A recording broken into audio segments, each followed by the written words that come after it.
Screen visible है। Hello. ये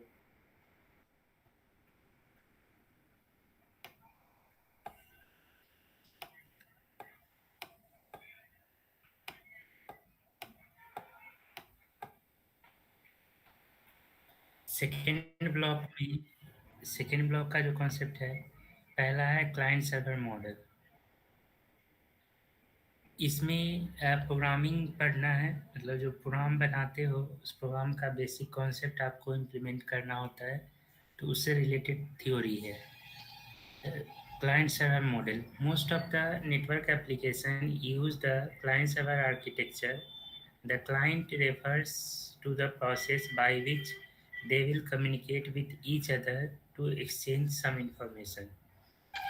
यानी जो अधिकतर नेटवर्क एप्लीकेशन होते हैं वो क्लाइंट सर्वर आर्किटेक्चर को फॉलो करती है या यूज करती है, और जो क्लाइंट होता है वो रेफर करता है एक प्रोसेस को, जो कि सर्वर से कुछ भी डेटा कम्युनिकेट करना होता है, तो उस समय client will interact with the server. जो क्लाइंट है एज ए प्रोसेस वर्क करता है, और सर्वर भी एक प्रोसेस के रूप में वर्क करता है, तो इसलिए यहाँ पे नाम दिया गया client process. The client process is a process which typically makes a request for information। ठीक है, क्लाइंट प्रोसेस एक प्रोसेस है जो इंफॉर्मेशन के लिए रिक्वेस्ट करता है। After getting the response, response मिलने के बाद दिस प्रोसेस मे टर्मिनेट और may do some other processing. Response मिलने के बाद ये प्रोसेस टर्मिनेट हो सकता है या कुछ अदर प्रोसेसिंग कर सकता है। फॉर एग्जाम्पल इंटरनेट ब्राउजर, जैसे कि internet browser works as a client application के रूप में काम करता है, which sent a request to the web server, जो वेब सर्वर को रिक्वेस्ट भेजता है to get some H T M L page. कोई एक H T M L page को मंगाने के लिए एक रिक्वेस्ट भेजता है as a browser.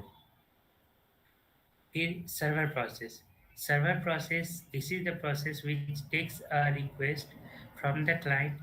After getting the request from the client, the process will do requested processing and will send back requested information back to the client। ठीक है, ये एक प्रोसेस है जो रिक्वेस्ट लेता है क्लाइंट से। आफ्टर गेटिंग द रिक्वेस्ट, और रिक्वेस्ट लेने के बाद क्लाइंट से ये प्रोसेस करता है। The process will do requested processing करेगा and will send back requested information, और वापस भेजेगा रिक्वेस्टेड इन्फॉर्मेशन क्लाइंट को। For example, web server keeps waiting for the request. Web server waiting में रहता है फ्रॉम इंटरनेट ब्राउजर से। When it gets the request from the browser, जब ये ब्राउजर से रिक्वेस्ट लेता है, it pick up a HTML page and sent back to the client in terms of response. ये HTML पेज पिकअप करता है और रिस्पॉन्स के रूप में क्लाइंट को वापस करता है। तो जो क्लाइंट सर्वर मॉडल है वो as a client will request to server will process the response and send back the response as a response to the client। यहाँ पे दो तरह के आर्किटेक्चर यूज होते हैं। जो आर्किटेक्चर है क्लाइंट सर्वर, वो है या तो 2 टायर या 3 टायर या n टायर।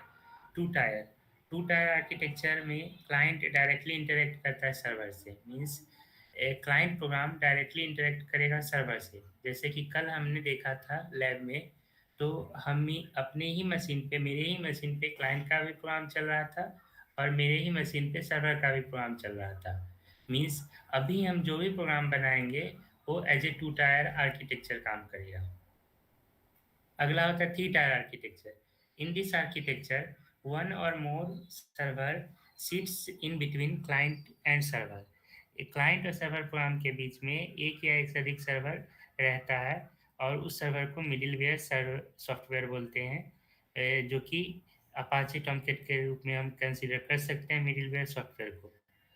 जैसे अभी BCS 53 आप लोग का जो वेब प्रोग्रामिंग वाला सिलेबस है, उसमें जब JSP सेक्शन करोगे तो वहाँ पे अपाचे टॉमकैट पे प्रोग्राम बनाओगे। मतलब आप एक क्लाइंट का प्रोग्राम बनाओगे, एक सर्वर का प्रोग्राम बनाओगे, और दोनों प्रोग्राम का वेब आर्चिव बना के अपाचे टॉमकैट सर्वर पे अपलोड कर दोगे, यानी इंस्टॉल कर दोगे। ठीक है, जिसको कि प्रॉपर टर्म में डिप्लॉयमेंट बोलते हैं। तो अब जब भी आप रिक्वेस्ट करोगे तो आप किसको रिक्वेस्ट करोगे? Through the server, web server से रिक्वेस्ट करोगे सर्वर को। तो web server means Apache Tomcat आपको सर्वर सर्वर के रूप में काम करेगा और प्रोसेस करके रिस्पॉन्स देगा आपको। तो थ्री टायर आर्किटेक्चर आपका जो वहाँ पे जेएसपी वाला प्रोग्राम का एग्जांपल करोगे उसका उस कॉन्सेप्ट को यूज करता है। इसके बाद अगला है N tier architecture. N tier architecture का मतलब है कि क्लाइंट और सर्वर के बीच में n-1 सर्वर सीट करता हो, मतलब रहता हो। ठीक है, जैसे फॉर एग्जांपल जब आप आईआरसीटीसी की वेबसाइट पे जाते हो टिकट परचेज करने, तो टिकट लेते समय आपको पैसे देने होते हैं।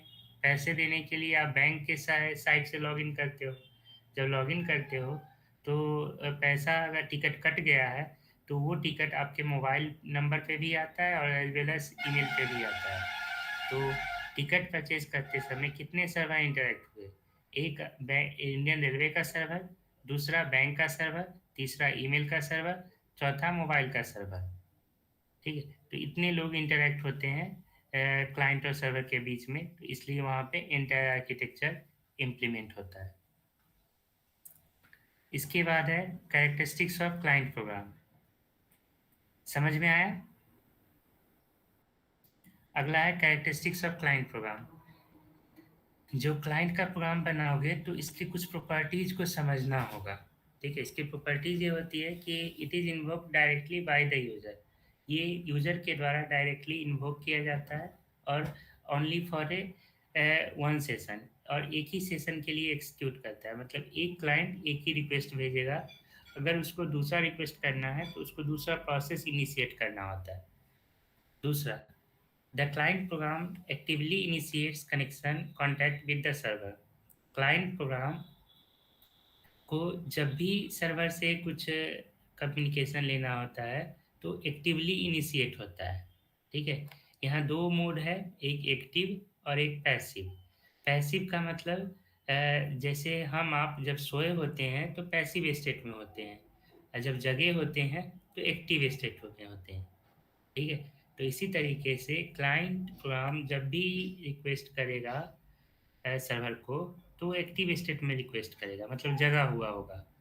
और सर्वर सोता रहता है। अगर उसके पास कोई रिक्वेस्ट नहीं आ रहा है तो सर्वर सोता रहता है। जैसे ही रिक्वेस्ट आया तो पैसिव से एक्टिव स्टेट में चला जाएगा। ठीक है, जैसे फॉर एग्जांपल अगर आप एटीएम में जाते हो पैसे निकालने, मान लो एटीएम में आपसे पहले कोई नहीं है कस्टमर, तो एटीएम कुछ नहीं कर रहा है, बिजी नहीं है, मतलब सोया हुआ है, पैसिव स्टेट में। ठीक, और जब आप गए तो कार्ड लगा तो वो एक्टिव हो गया, मतलब आप एक्टिवली पैसा निकालना है तो एक्टिव हुए, कार्ड इंसर्ट किए। ठीक है, जैसे ही आप कार्ड इंसर्ट किए तो आपके डिटेल को प्रोसेस करने के लिए सर्वर भी एक्टिव हो गया। और जब तक आप कार्ड नहीं लगाए थे तब तक एटीएम सर्वर क्या था? एक्टिव स्टेट में था। हाँ, पैसिव स्टेट में। ठीक, तो client program can access multiple services as needed. Client program multiple service को यूज कर सकता है अगर उसको ज़रूरत है। जैसे आप एटीएम में गए तो हो सकता है कि आप पहले बैलेंस इंक्वायरी करें, फिर कार्ड लगा के मिनी स्टेटमेंट निकाल ले, या फिर पैसे निकाल ले, उसके बाद फिर से मिनी स्टेटमेंट निकाल ले। तो आपको जितने उसके सर्विसेज है, एक या एक से ज़्यादा सर्विस को आप यूज कर सकते हैं, लेकिन actively contact one at a time. आपको एक्टिवली कॉन्टैक्ट करना होगा, एक एक करके, एक एक बार में एक ही काम करना होगा। उसके बाद client program does not require any special hardware और सॉफ्टवेयर। इसको कोई स्पेशल हार्डवेयर या सॉफ्टवेयर की जरूरत नहीं होती है। इसके बाद है कैरेक्टरिस्टिक्स ऑफ सर्वर प्रोग्राम। जब सर्वर प्रोग्राम की का है कि it is invoked automatically when system boots and continue to execute through many session. Server program automatically execute होता है और मैनी सेशन के लिए एग्जीक्यूट होता है। Can be run on a shared computer, इसको शेयर्ड कंप्यूटर पे रन किया जा सकता है और it waits passively for request from arbitrary client, और ये पैसिवली वेट करता रहता है आर्बिट्रेरी क्लाइंट के लिए। इसके बाद है टाइप्स ऑफ प्रोग्राम।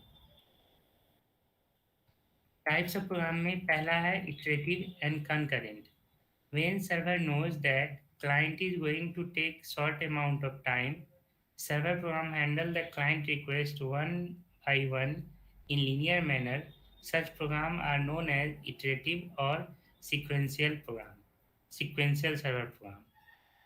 ठीक है, जब सर्वर को पहले से पता होता है कि client short amount of time लेगा प्रोसेस प्रोसेस के लिए, तो वहाँ पे उस प्रोग्राम को हम इटरेटिव या सीक्वेंशियल प्रोग्राम बोलते हैं। If the server does not know how much time the client will take, at that case server program is known as concurrent program. ठीक है, जैसे मान लो आप ई में फेसबुक पे गए, एक पोस्ट आपने रीड किया, फिर स्क्रॉल करके दूसरा पोस्ट रीड कर लिया, फिर स्क्रॉल करके तीसरा पोस्ट रीड कर लिया, तो यहाँ पे फेसबुक पे लॉगिन करने के बाद आप कितने पोस्ट देखोगे ये आपके ऊपर निर्भर करता है। मतलब सर्वर टाइम कैलकुलेट नहीं कर सकता है, इसलिए यहाँ पे क्या कहा जाएगा, concurrent program, one to many. अगला है standard and non standard program. The application program which uses standard protocol for communication is called standard program. ठीक है, the standard program may be used FTP, Telnet, HTTP और SMTP। मतलब जब आप अपने program में स्टैंडर्ड प्रोटोकॉल यूज़ करते हो तो उसको स्टैंडर्ड प्रोग्राम कहा जाता है। जब स्टैंडर्ड प्रोटोकॉल यूज़ नहीं करते हो तो उसको नॉन स्टैंडर्ड प्रोग्राम कहा जाता है। जैसे C++, जावा का अभी तक का जो प्रोग्राम बना है नेटवर्किंग से पहले, तो वहाँ पे कोई प्रोटोकॉल नहीं है। प्राइम नंबर निकालने के लिए क्या प्रोटोकॉल है, बस रूल है कि एक नंबर जो नंबर अपने आप से या एक से डिविजिबल होगा वो प्राइम होगा।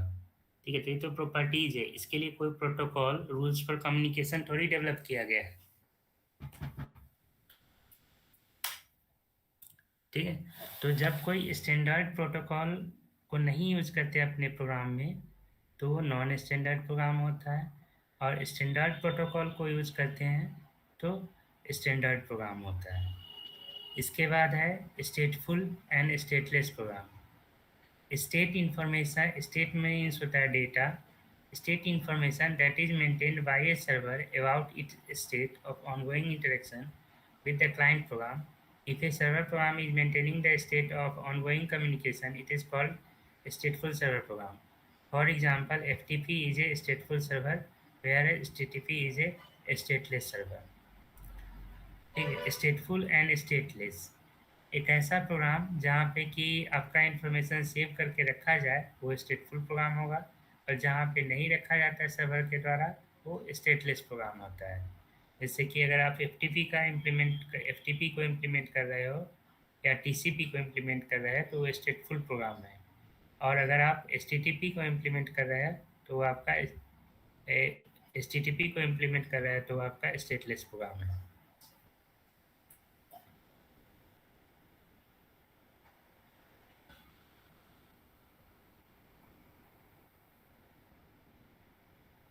इसके बाद है कंकरेंट कनेक्शनलेस प्रोग्राम और concurrent connection oriented program. When a server creates a process to attend each request from the client and the services provided by the server is connectionless, in that case it is called concurrent connectionless program. अगला है concurrent connection oriented program. If that this type of server program can handle multiple client and can use connection oriented service is called concurrent connection oriented program. Concurrent का मतलब होता है one to many. Connection less का मतलब dedicated connection establish नहीं हो client और server के बीच में, means there is no acknowledgement concept has been shared between client and server. In that case, it is called connection less program. तो concurrent जैसे आप एक ऐसा प्रोग्राम जहाँ पे कि आपका इंफॉर्मेशन सेव करके नहीं रखा जाता है और मल्टीपल मल्टीपल रिक्वेस्ट शेयर किए जाते हैं, जैसे कि बिना लॉगिन के कुछ सर्च करना कनकरेंट कनेक्शन लेस है, और लॉगिन के साथ सर्च करना कनकरेंट कनेक्शन ओरिएंटेड है, या यूट्यूब पे सर्च करते हो तो कनेक्शन ओरिएंटेड है।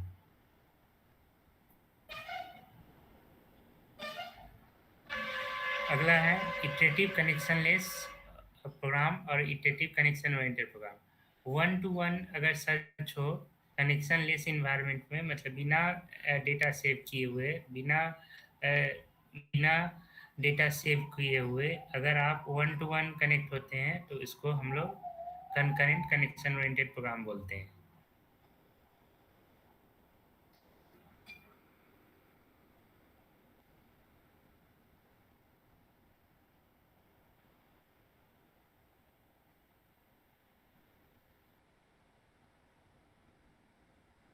डिटेल अपना डालिए।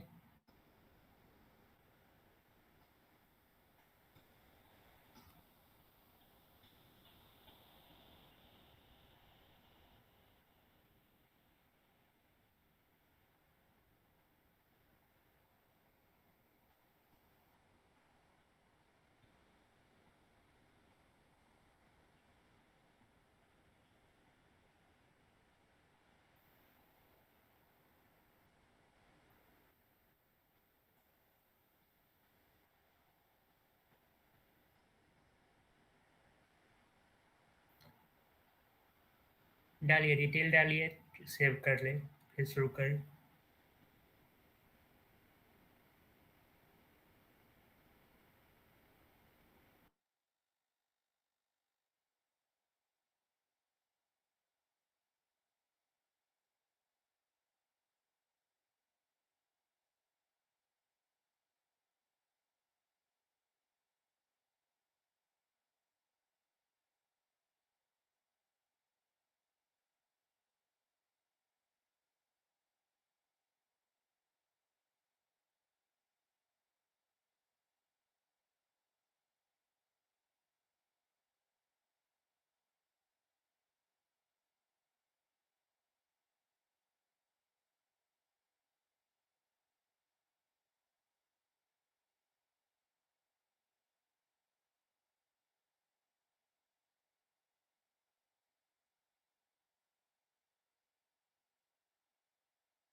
डाल दिए।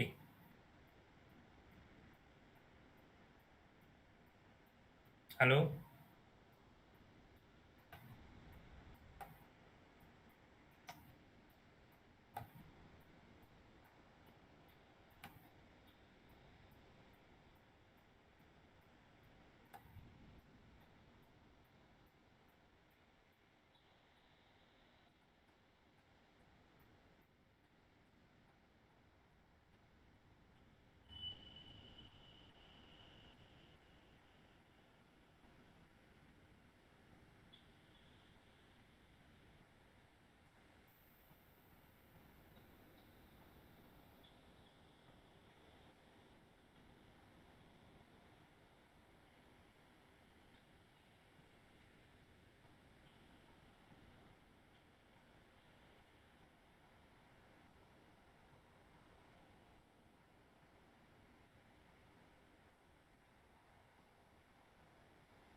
Iterative connectionless program. In this type of program, the server can handle only one client at a time. इस तरह के प्रोग्राम में सर्वर केवल एक क्लाइंट को एट ए टाइम हैंडल करता है. This type of program used when the client takes very less time. ठीक, इस टाइप के प्रोग्राम यूज किए जाते हैं जब क्लाइंट बहुत कम समय लेता है सर्वर का एंड प्रोग्राम यूज करता है कनेक्शन लेस सर्विस को यूज करता है. मीन्स डेडिकेटेड कनेक्शन इस्टेब्लिश नहीं होता है क्लाइंट और सर्वर के बीच में और client will take very short amount of time of server. तो ऐसे प्रोग्राम को हम लोग इटरेटिव कनेक्शन लेस प्रोग्राम बोलते हैं. एग्जाम्पल हो गया कि टू सर्च समथिंग और एनीथिंग अबाउट फ्रॉम गूगल. जब गूगल से आप कुछ सर्च करते हो बिना लॉगिन के तो ये इटरेटिव कनेक्शन लेस प्रोग्राम का कॉन्सेप्ट होता है. दूसरा है iterative connection oriented program.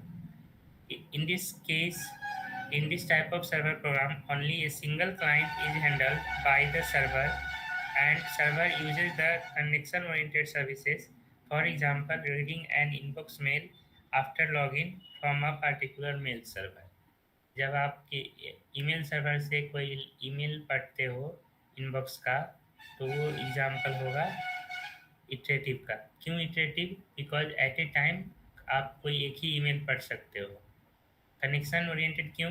Because dedicated connection establish हुआ है क्लाइंट और सर्वर के बीच में. मीन्स आप लॉग इन करके इंटरेक्ट हुए हैं उससे. समझ आया?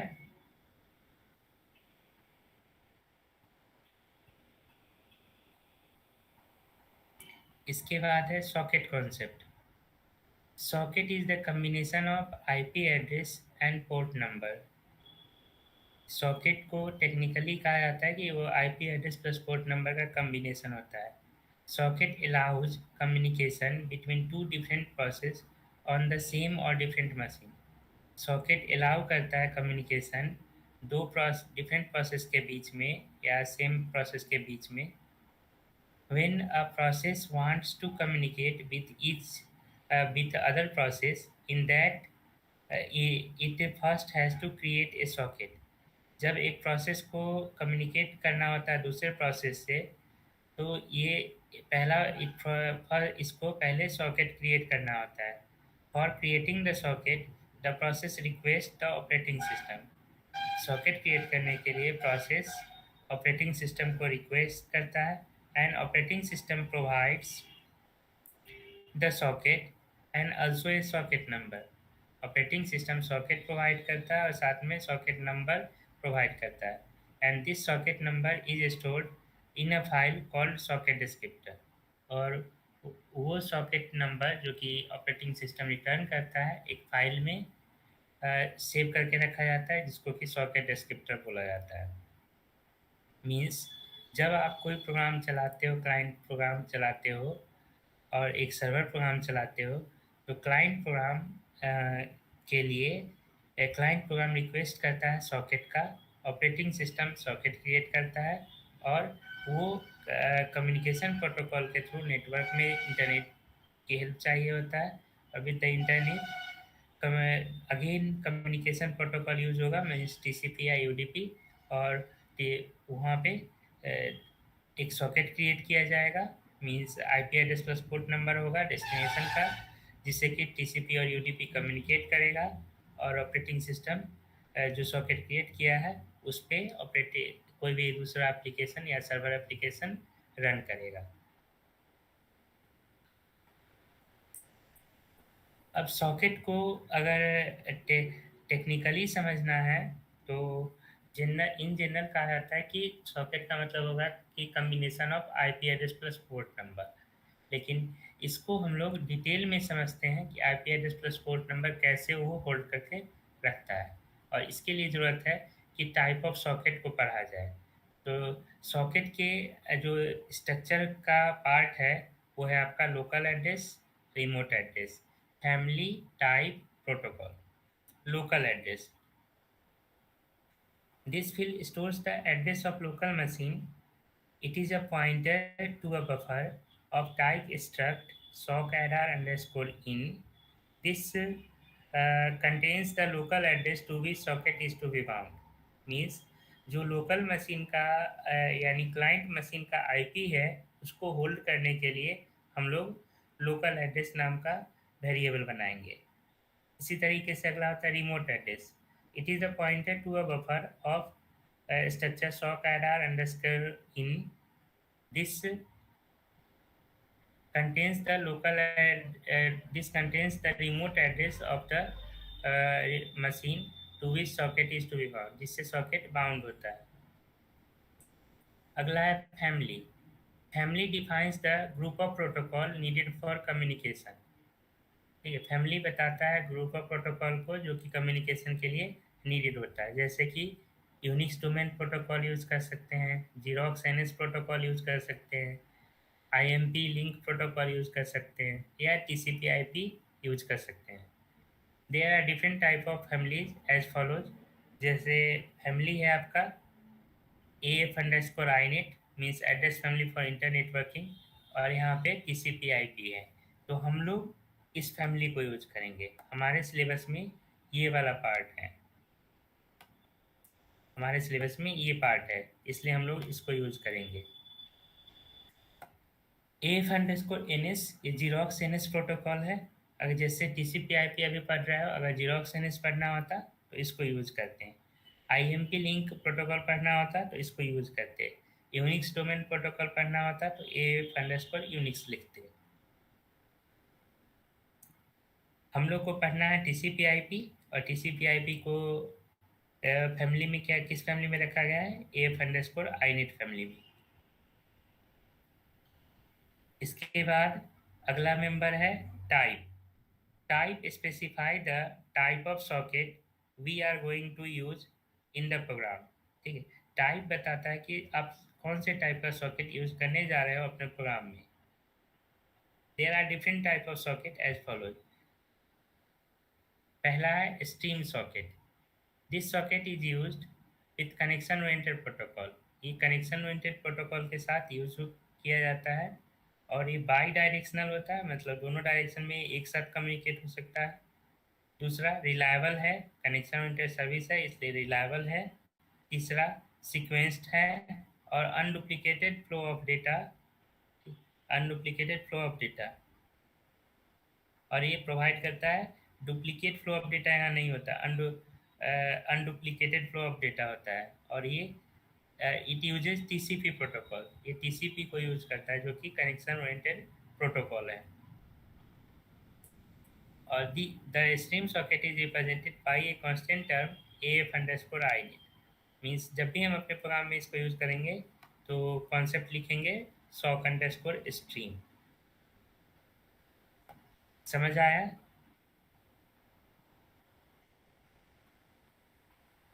इसके बाद है datagram socket. Datagram socket are used with connectionless protocol. अगर UDP प्रोटोकॉल बना रहे हैं तो आप डेटाग्राम सॉकेट को यूज करेंगे। डेटाग्राम सॉकेट को constant term AF underscore D gram से डिनोट किया जाता है। अगला है raw socket. It provides internal network protocol and interface. It allows an application direct access to lower level communication protocol. Raw socket are developed for building new protocol. जब नया protocol बनाना होता है तो उस समय हम रॉ सॉकेट को use करते हैं।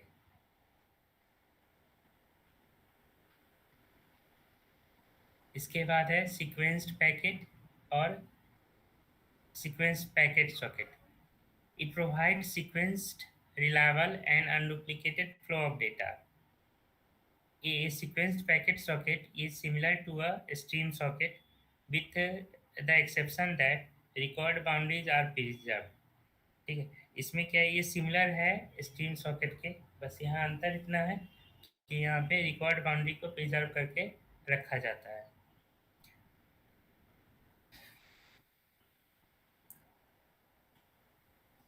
और इसको कांस्टेंट टर्म सॉक अंडरस्कोर सेक पैकेट से डिनोट करते हैं।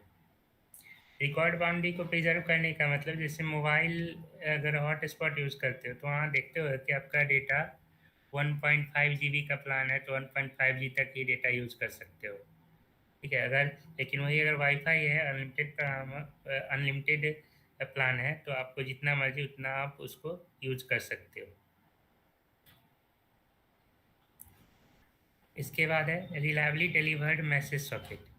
The reliably delivered message socket has the similar property to a datagram socket but with reliable delivery. The reliable delivered message packet socket is represented by the constant term sock underscore RDM. ये datagram socket से मिलता जुलता है, बस उसमें जैसे boundary preserve नहीं होती है, यहाँ पे प्रिजर्व करके रखी जाती है।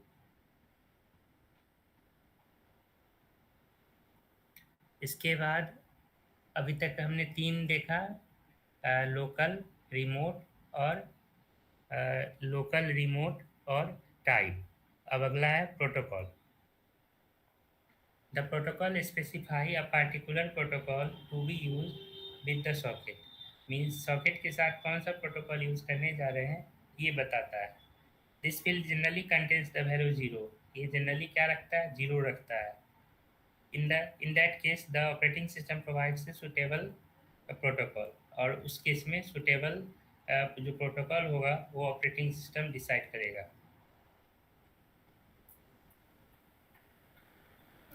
जैसे टीसीपी का 17 होता है और यूडीपी का टीसीपी का 6 होता है और यूडीपी का 17 होता है। ये नंबर ऑपरेटिंग सिस्टम डिसाइड करता है। अगला है सॉकेट स्ट्रक्चर। इससे पहले जो पढ़े थे वो भी सॉकेट का स्ट्रक्चर था, लेकिन वो टेक्निकल डेफिनेशन था और ये सी डेफिनेशन है। मतलब सी लैंग्वेज में सॉकेट को कैसे डिफाइन किया गया है वो इसमें पढ़ना होगा।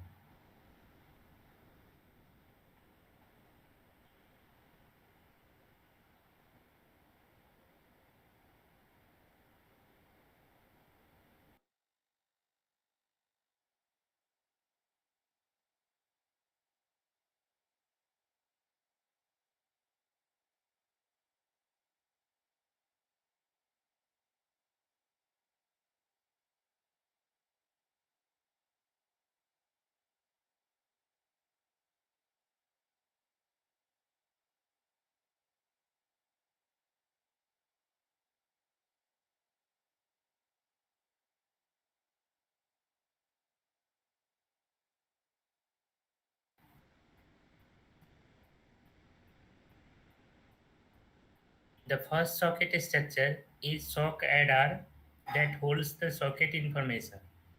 जो पहला सॉकेट स्ट्रक्चर है जो उसका नाम है सॉक एड। मतलब सी के लाइब्रेरी में जो टीसीपी क्लाइंट सर्वर प्रोग्रामिंग के लिए जो पहला सॉकेट स्ट्रक्चर लिखा गया है उसका नाम है सॉक एड, जो सॉकेट के इंफॉर्मेशन को रखता है। और इसके अंदर दो मेंबर है, इस स्ट्रक्चर के अंदर दो मेंबर है। पहला है फैमिली, दूसरा है IP address and port number. अगर इसको देखोगे तो ये कुछ इस तरीके से डिफाइन होगा, स्ट्रक्ट सॉक एड आर, और इसके अंदर यू सॉर्ट मतलब unsigned sort, S a family पहला मेंबर है और कैर एस ए डेटा दूसरा मेंबर है। फैमिली यहाँ एस ए फैमिली ये बताएगा कि कौन से फैमिली को आप यूज़ करने जा रहे हैं। जैसे ए फाइनेट हम लोग यूज़ करते हैं। यहाँ पे डेटा मतलब IP address plus port number का इंफॉर्मेशन रखते हैं। इसके बाद दूसरा स्ट्रक्चर है यहाँ पे, वो है सॉक एडर अंडरस्कोर इन।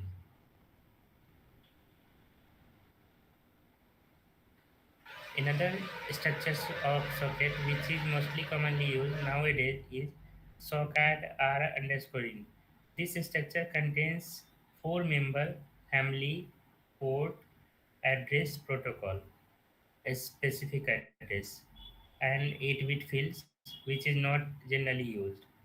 पहला है फैमिली, जिसको कि यहाँ पे लिखा गया है सीन अंडरस्कोर फैमिली। दूसरा है सीन अंडरस्कोर पोर्ट, तीसरा है सीन अंडरस्कोर एड आर, और चौथा है सीन अंडरस्कोर जीरो। सीन का मतलब server internet, family server internet port, server internet address, server internet zero, तो sin यूज नहीं होता है। और जो सीन एडर है वो भी एक स्ट्रक्चर है और उसको ब्रीफली एक्सप्लेन किया गया है थ्रू द नेस्टेड स्ट्रक्चर।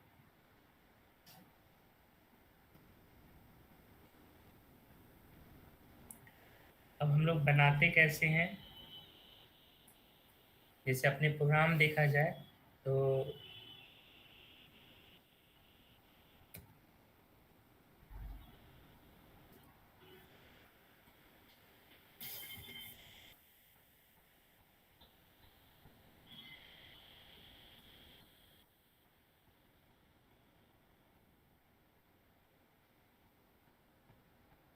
लिखेंगे struct sock ad r underscore. मान लीजिए इसका वेरिएबल बना है सर्वर। अब इसको इनिशियलाइज करना है तो सर्वर और पहला है सीन अंडरस्कोर फैमिली। तो फैमिली में हम लोग क्या यूज करेंगे, एफ अंडरस्कोर आई नेट। तो यहाँ लिखेंगे A F underscore I net.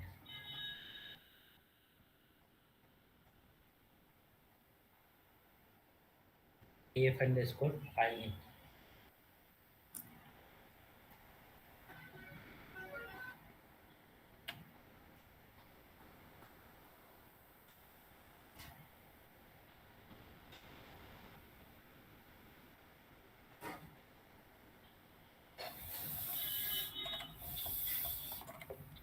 दूसरा है सर्वर अंडरस्कोर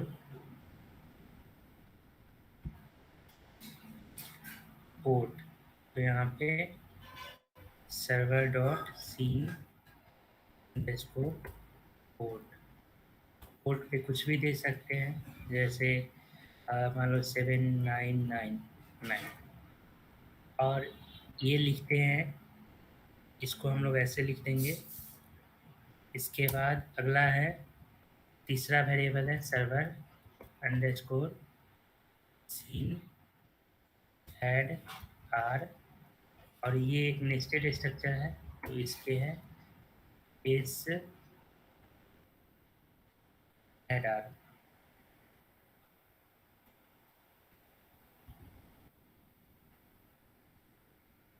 इक्वल्स टू। और यहाँ पे आईपी एड्रेस देना होगा।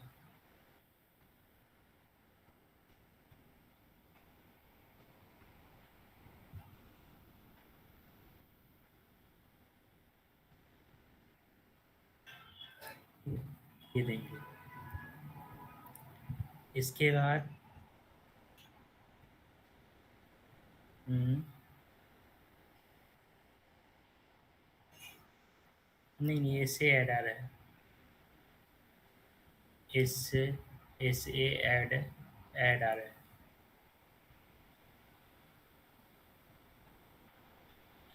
इससे अंडरस्कोर ऐड आ रहा है।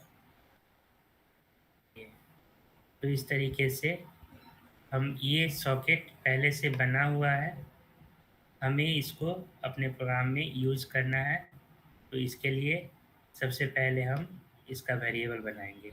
अभी बना हुआ कहाँ है, इसको यूज़ करने के लिए हमें अपने प्रोग्राम में लिखना होगा hash include I need slash in dot H.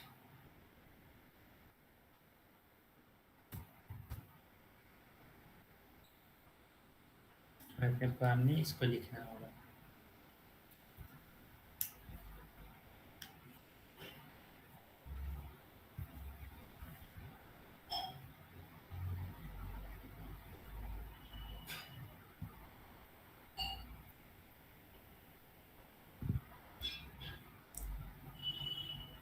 अब इसके बाद स्ट्रक्चर पढ़ने के बाद अगला है TCP client server program architecture. Means जब भी आप कोई क्लाइंट सर्वर प्रोग्राम बनाओगे किसी भी क्वेश्चन का, ठीक है, टीसीपी क्लाइंट सर्वर प्रोग्राम बनाओगे तो आपको हर एक प्रोग्राम में कम से कम इतना फंक्शन लिखना ही लिखना होगा।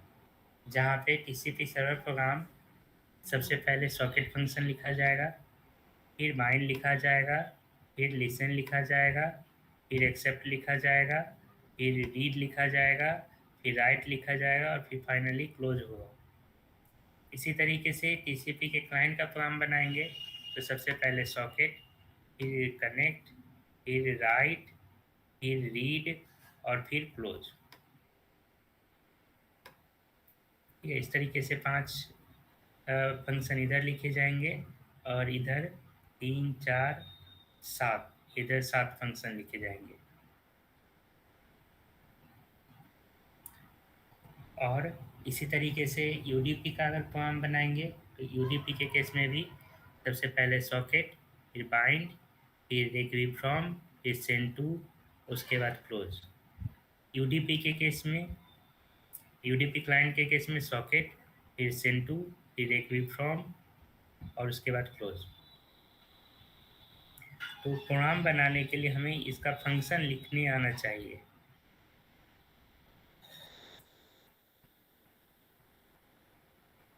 अगला है function use in TCP client server architecture.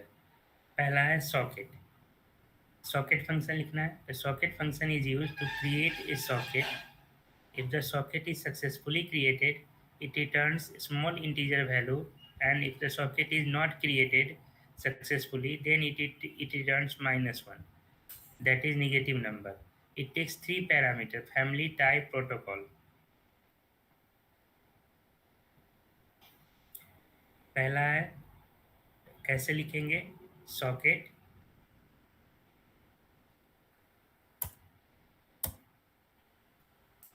INT socket, socket इसका आर्किटेक्चर हो जाएगा सिंटेक्स ऑफ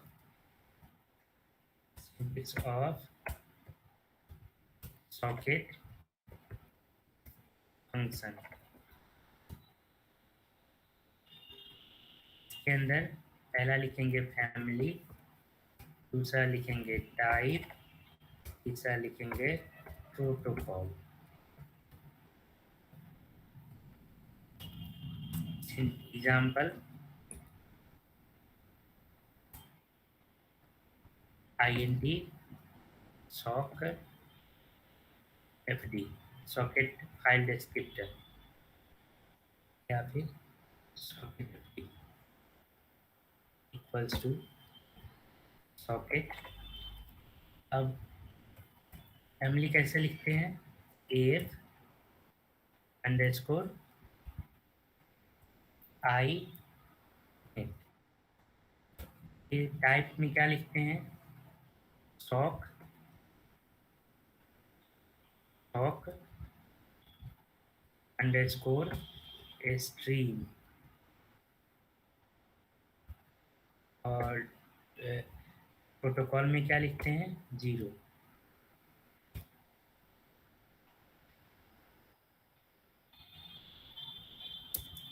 ठीक है,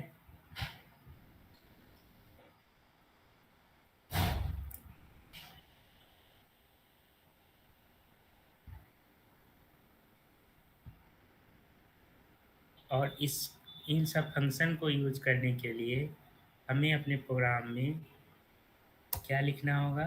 2 हेडर फाइल डालने होंगे। पहला है हैश इंक्लूड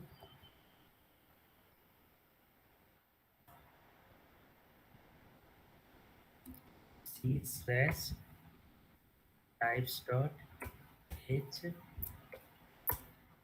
और hash include c/socket.h।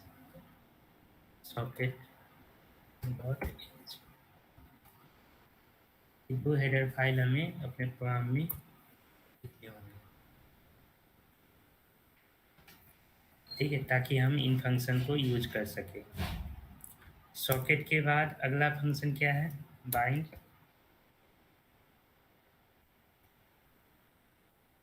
Bind function use होता है,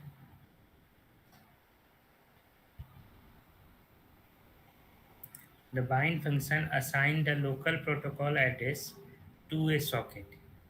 This function takes three parameters. First, socket descriptor. Second, pointer to a local address.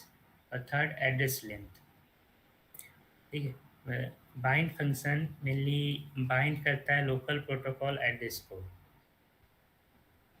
ठीक है, जैसे मान लो जब आप किसी को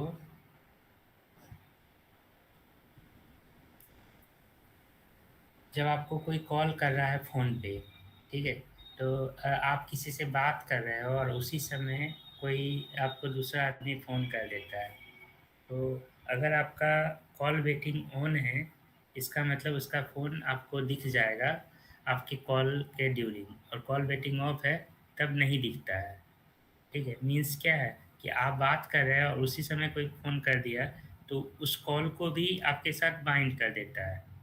ठीक है, या फिर जब कॉन्फ्रेंस कॉल करते हो तो देखते हो कि आप किसी को फ़ोन किए और बात करते हुए आप चाहते हैं किसी और को फ़ोन करें, तो जिससे बात कर रहे हैं उसको होल्ड करके आप फिर से किसी को कॉल ऐड कॉल में जाके कॉल लगाते हो और उसको मर्ज कर देते हो कॉन्फ्रेंस में लाने के लिए, मतलब बाइंड कर देते हो। तो यही कॉन्सेप्ट बाइंड का होता है कि यहाँ पे लोकल प्रोटोकॉल एड्रेस के साथ सॉकेट को बाइंड करने का काम करता है, जिससे कि एक से ज़्यादा कनेक्शन एक साथ इस्टेब्लिश हो सके। और बाइंड फंक्शन 3 पैरामीटर लेता है। पहला सॉकेट डिस्क्रिप्टर, दूसरा pointer to a local address.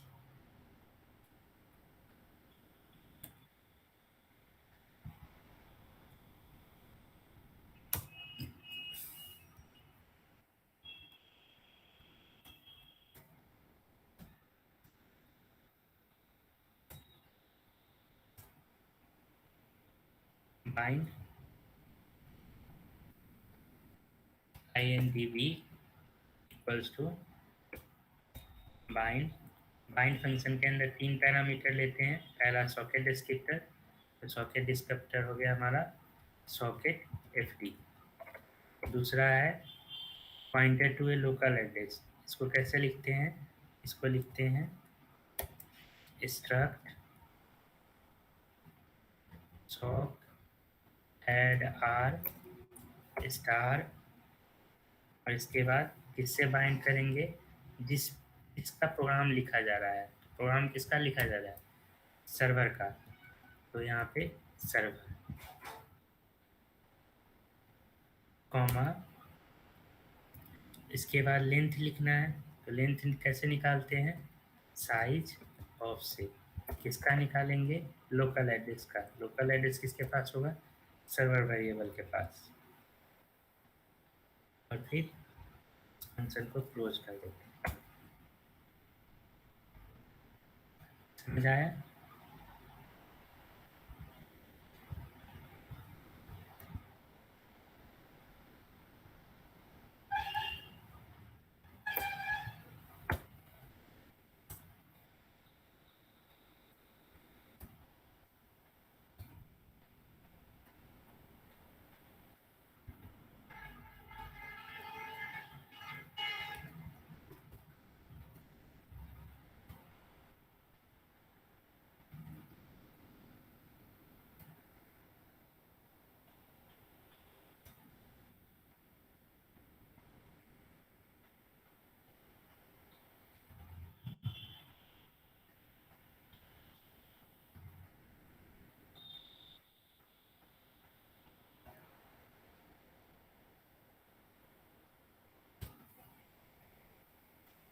ये हो गया बाइंड का स्ट्रक्चर, और ये हो गया सिंटेक्स एग्जाम्पल।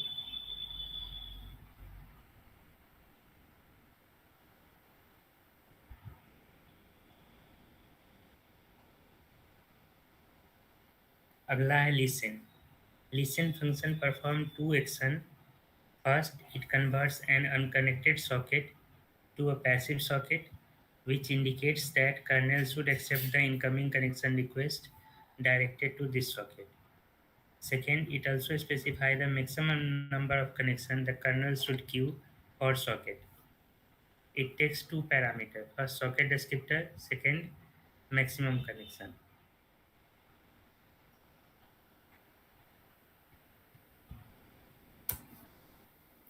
तो यहाँ हो जाएगा syntax of bind sorry listen function. ये सब चीज़ हम क्यों लिख रहे हैं? ये दिमाग में आ रहा होगा कि जब है ही लिखा हुआ तो पर काहे नहीं देते? क्यों टाइम हम अपना वेस्ट कर रहे हैं? तो देखिए,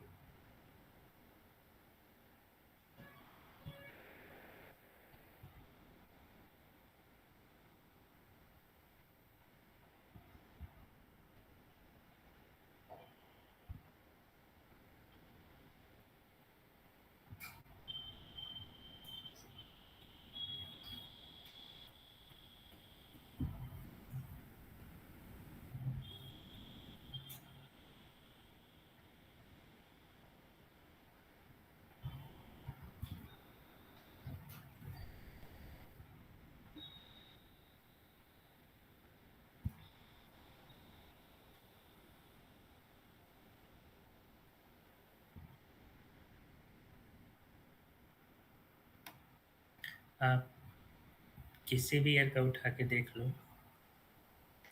जो क्वेश्चन आता है, देखो यहाँ इस इन फंक्शन के बारे में डिफरेंस पूछा, यहाँ का के रीड और राइट में डिफरेंस बताइए।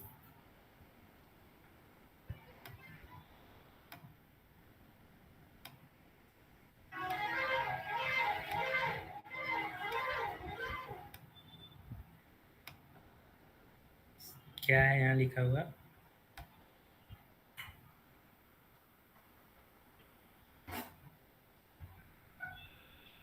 क्या लिखा हुआ है?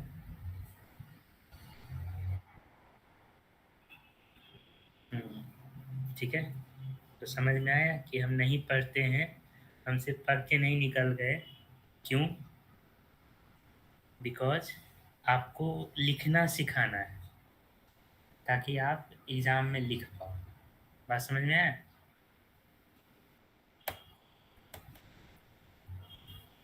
तो ऐसे 2.5 नंबर का क्वेश्चन आता है, 2 नंबर 2.5 नंबर का एक क्वेश्चन होगा जहाँ पे कि आपको ऐसे लिखोगे कि एक्सेप्ट फंक्शन किस नाम से पता चल जाएगा कि किस लिए यूज होगा। और अगर होगा तो एक लाइन में डेफिनेशन दीजिए, उसके बाद उसका सिंटैक्स लिखिए कि हम एक्सेप्ट फंक्शन कैसे लिखते हैं या लिसन फंक्शन कैसे लिखते हैं, और फिर उसमें एग्जाम्पल बता दीजिए कि लिसन फंक्शन क्या करता है। ठीक है, तो इससे एक तरह का क्वेश्चन अक्सर हाँ पूछा जाता है।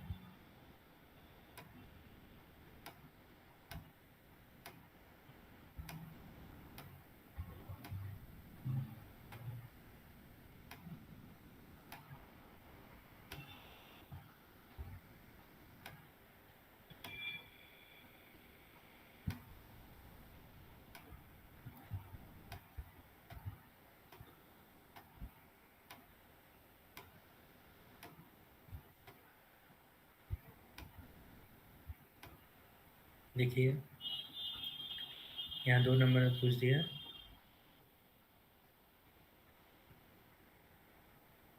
ठीक है, तो साल 2 साल में एक बार ये क्वेश्चन रिपीट हो ही जाता है।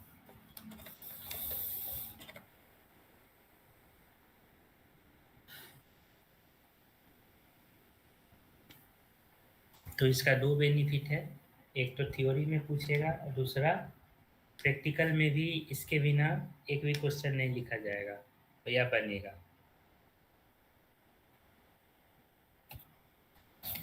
सर एक क्वेश्चन है, शटडाउन और क्लोज में डिफरेंस क्या है?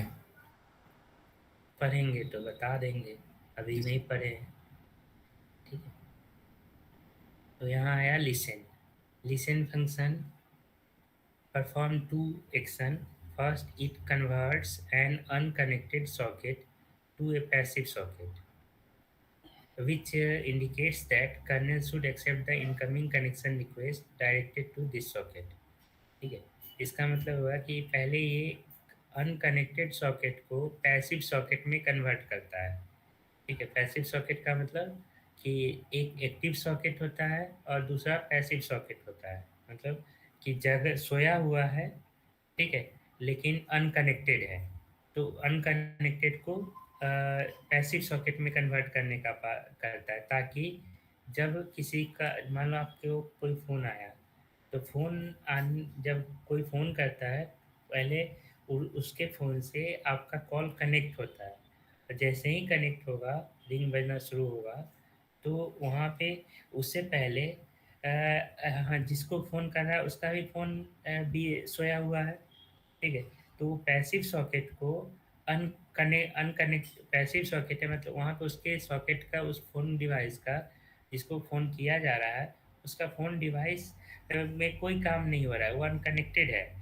उसको जब तो कॉल आएगा तो उसके नेटवर्क से एक पहले रिक्वेस्ट आता है, ठीक है? कि वो मान लो आप किसी को फ़ोन करते हो, तो फ़ोन ऐसे ही नहीं कनेक्ट होता है। फ़ोन कनेक्ट होने के लिए आपके साइड से जब फ़ोन करने जा रहे हो, तो पहला कंडीशन देखा जाता है कि आपके नंबर पे प्रॉपर बैलेंस है कि नहीं, ठीक है? अगर बैलेंस है, तो क्या आपके नंबर पे आपके डिवाइस में नेटवर्क है? अगर नेटवर्क है और फ़ोन में बैलेंस है, वैलिडिटी बची हुई है, तब वो कॉल को कनेक्ट किया जाएगा। अब जिसको कनेक्ट किया जाएगा, उसको उसके नेटवर्क में पहले बाइंड हो। ठीक है, मान लो हम जियो से कर रहे हैं किसी आइडिया वाले को, तो पहले आइडिया वाले के फ़ोन नेटवर्क से बाइंड होगा जियो नेटवर्क को, और फिर बाइंड होने के बाद देखा जाएगा कि क्या जिस नंबर को कॉल किया जा रहा है, वो नंबर नेटवर्क में है। अगर नेटवर्क रेंज में है, तब जाके उसको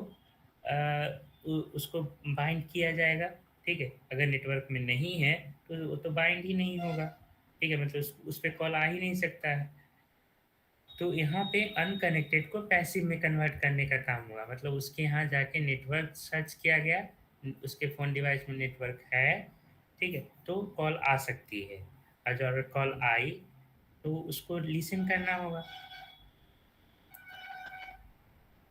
ठीक है? तो यहाँ the kernel should accept the incoming connection request directed to this socket. It also perform as it specify the maximum number of connection the kernel should queue for a socket. और साथ में दूसरा ये बताता है कि maximum number of connection at a time कितना handle करेगा। तो maximum number of connection means at a time आप 2 कस्टमर को डील करो या 10 को करो, वो सर्वर के स्पीड पे मैटर करता है।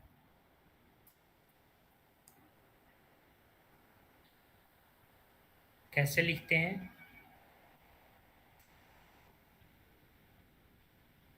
सिंटेक्स हो जाएगा INT L equals to listen, इसके अंदर पहला पैरामीटर सॉकेट,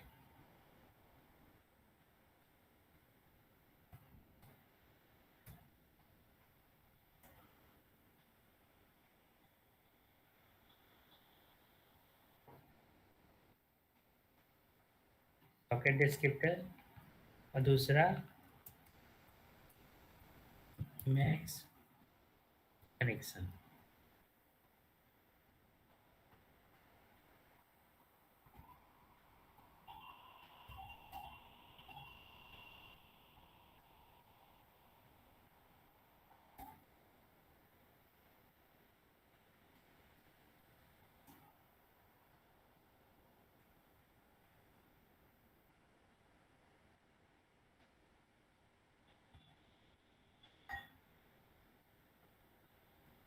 मैक्स कनेक्शन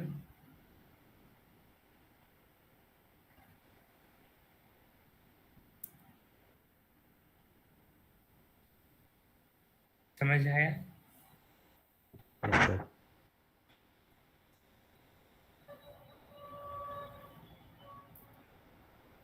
अगला फंक्शन है accept. The accept function is called only by the TCP server. Accept function on completes the process of establishing the connection between the server and client. This function takes 3 parameters. First, socket descriptor, second, client address, or third, length of the client. On success, it returns non-negative number is negative number.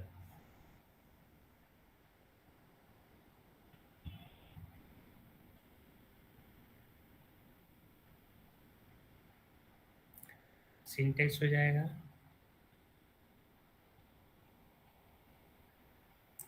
int accept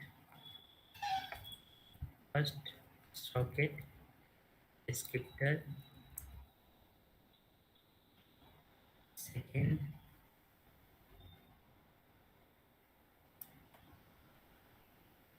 pointer to a local address